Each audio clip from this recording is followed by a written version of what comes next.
All right, welcome everyone. Today, we're embarking on a pretty special journey. We're going deep, I mean really deep, inside one of the most sacred, profound, and frankly, one of the most dramatic texts in all of Kabbalah.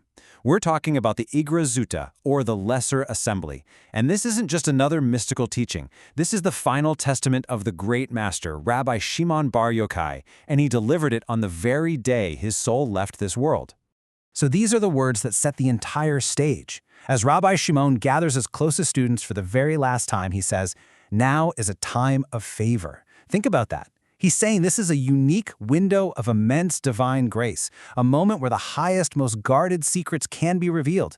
And the stakes, they couldn't be any higher. He says he wants to reveal these secrets, things that have been sealed in his heart for his entire life, so that he doesn't enter the next world in shame, as if he'd held back these essential truths. This is his final gift to us, a map of reality itself. So, here's the path we're going to follow in this explainer. We're going to witness that final gathering. Then, we'll ascend to what's called the unknowable head. From there, we're going to explore the cosmic mainframe.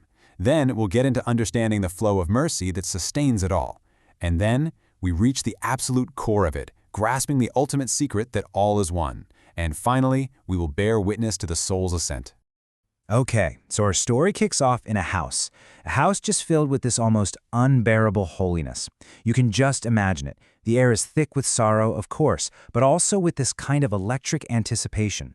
Rabbi Shimon's inner circle, his closest friends, they've all gathered. His son, Rabbi Elazar, is there. Rabbi Abba, who was chosen to write all of this down, is there. And the master, he's preparing to speak. The Zohar paints such a vivid picture here. The house is full. But then a fire appears and surrounds the house, and everyone except for his most inner circle has to leave. Rabbi Shimon then contrasts this moment with a previous holy gathering, the Idra Rabbah, or the Great Assembly. He says that back then, a sacred fire came before him, and nobody could even get in without permission. But now, he says, I see the fire has been removed, and the house is full again. And this is a huge signal that this final revelation, it's on a whole other level. The gates are open in a completely new way. The sheer scale of this gathering is what's so mind-blowing. Rabbi Shimon says that the divine presence, the Shekinah, isn't there alone. He announces, "The Holy One, blessed be He, has come with all the righteous from the Garden of Eden." I mean, just picture that. He's seeing visions of the greatest sages from all of history, all present, all seated, just waiting to hear these final secrets. So this isn't just a class on earth. It's like a joint session of the heavenly and earthly academies all at once. And so, the teaching begins.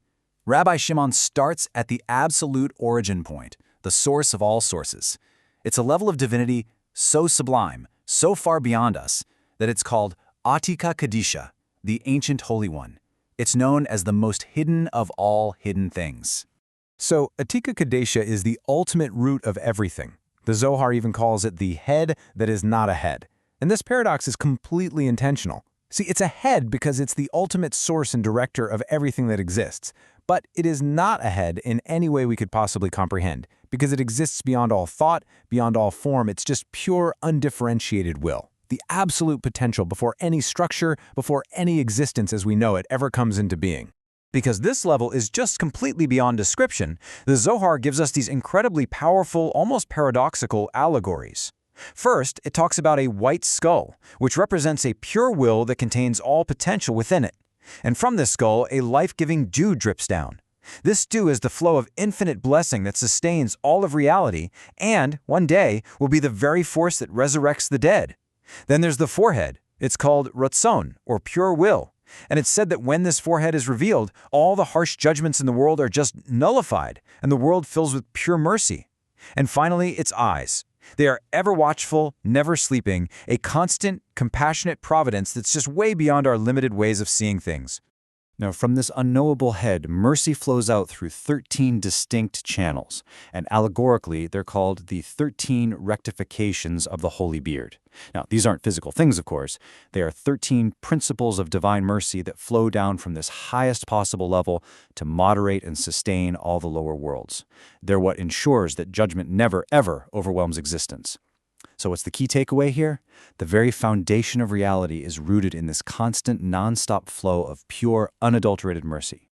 Okay, so from that pure, unknowable potential of Atika Kadisha, we now descend one level to the system that actually constructs and manages reality.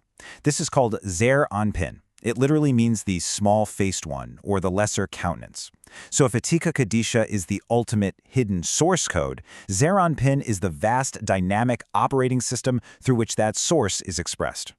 This chart just brilliantly lays out the difference. Atika is infinite, it's unknowable, and it's made entirely of mercy. Zer Anpin, on the other hand, is structured, it's knowable through its effects, and it represents that crucial dynamic balance of mercy and judgment, which you absolutely need for a finite world to even exist. I mean, think about it this way. Pure infinite light would just completely overwhelm and dissolve any finite container. So Zer Anpin is the system of filters, transformers, and processors that takes that infinite light and structures it into the very building blocks of creation. I know, this all sounds incredibly abstract, right? Almost like spiritual science fiction. So, how can we, in our modern world, really get a handle on these cosmic systems? Well, the Zohar's allegorical language actually gives us a hint.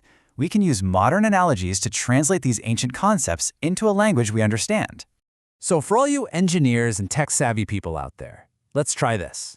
Think of it like a divine operating system. Atika Kadisha, that's the BIOS, or the kernel. It's the unchangeable, foundational code that the entire system is built on. It's Ratzon, its will. That's the initial boot-up command. Zer Anpin is the central processing unit, the CPU, the mainframe that takes all that raw potential and processes it into the structured directives that run the entire universe. The divine flow, or Shefa, that's like a high-bandwidth data stream of energy and life force. And the forces of judgment, the Dinim, they act as firewalls and regulators, making sure the system doesn't get overwhelmed by an infinite data flow and just crash. Or hey, if that's not your thing, think of it like a cosmic video game. Atika Kadisha is the ancient king, the ultimate source of power in the game, kind of like a permanent non-playable God mode character. Zer Anpin is the prince, the main character of our reality. And the strength of the prince, his abilities, his health, the radiance of his entire kingdom, it all depends directly on his connection to the ancient king. So our actions in this world, the mitzvot, those are the quests we perform. And their whole purpose is to strengthen that connection, to open up the flow of power and to sustain the kingdom from the forces of darkness and corruption that pop up whenever that connection gets weak. So how exactly is that connection maintained? How does that pure, unadulterated mercy from the source flow all the way down to balance the necessary judgments within the operational system? Well, Rabbi Shimon brings us back to that allegory of Atika's beard, and he focuses on a quality called the mazal. In the Idra Zutta, this mazal is described as the single most important pipeline for divine blessing. I mean, the Zohar says it plainly. In this mazal depends the life of all, the sustenance of all. That's everything. It's the channel for life, for food, for rain, for every blessing you can imagine. It is the ultimate interface point between the infinite and the finite. This is the pipeline to which those 13 springs of merciful oil flow down to, well, to lubricate the entire system of Zer Anpin, making sure it runs on compassion and not just strict cold judgment. So the crucial thing to get is that everything, all life, all sustenance depends on this flow. So after laying out this incredibly detailed, unbelievably complex architecture of reality, you've got the Ancient One, the Lesser Countenance, the skulls, the beards, the mainframes. After all that, Rabbi Shimon arrives at the final, breathtaking revelation. This is it, the ultimate secret that underpins everything he has just taught. This right here, this is the climax of the entire teaching. He declares, everything is one. Everything is one single thing. There is no separation in him. All of these complex structures we just talked about, these different divine faces or personas, they are not separate entities. They're just different facets, different perspectives, different ways for our limited minds to even begin to apprehend a single, indivisible, totally unified divine reality. The source and the channel are, in the end, one and the same. And with this ultimate secret of unity finally revealed, Rabbi Shimon's work is done. The entire narrative of the Idra Zutta now shifts, from the secrets of the cosmos to the final, incredibly dramatic moments of the Master's life, the departure of the Atika Kadisha, the Holy Lamp. Rabbi Abba, the scribe, describes this scene with such powerful emotion. He says Rabbi Shimon raised his hands in prayer, and he was both weeping and smiling at the same time. Weeping at the departure, of course, but smiling at the glorious destiny that was waiting for him. He sat up, his lips were whispering secrets, and then his soul departed with the word chaim, life. And at that exact moment, the house was filled with this heavenly, fragrant light, so intense that the disciples couldn't bear it and just fell to the ground. Rabbi Abba gives us this final testimony of the sheer spiritual power that was in that room. He writes that when Rabbi Shimon finished speaking, the divine light was so overwhelming that no person was able to look in his place, let alone at him. Think about that. They couldn't even look at the empty space where he had just been sitting. The revelation was complete, and the one who revealed it had returned to the source. And this brings us to the end of our journey. But really, it's the beginning of our own contemplation. Rabbi Shimon's final teaching leaves us with this incredibly profound and provocative question. If all the complexity, all the judgment, all the struggle we see in the world is really just a filtered expression of a single, unified, and infinitely merciful source, well, how does that change our perception of reality? How does it change our understanding of our own lives, our own mission, and our place within this vast cosmic mainframe? Thank you for joining us for this complete journey through the Pardes. We hope these ancient truths help you and your family improve your own dimensions this week. If you enjoyed this full chapter deep dive, please like, subscribe, and share which part of the journey touched your soul in the comments. We'll see you in the next chapter.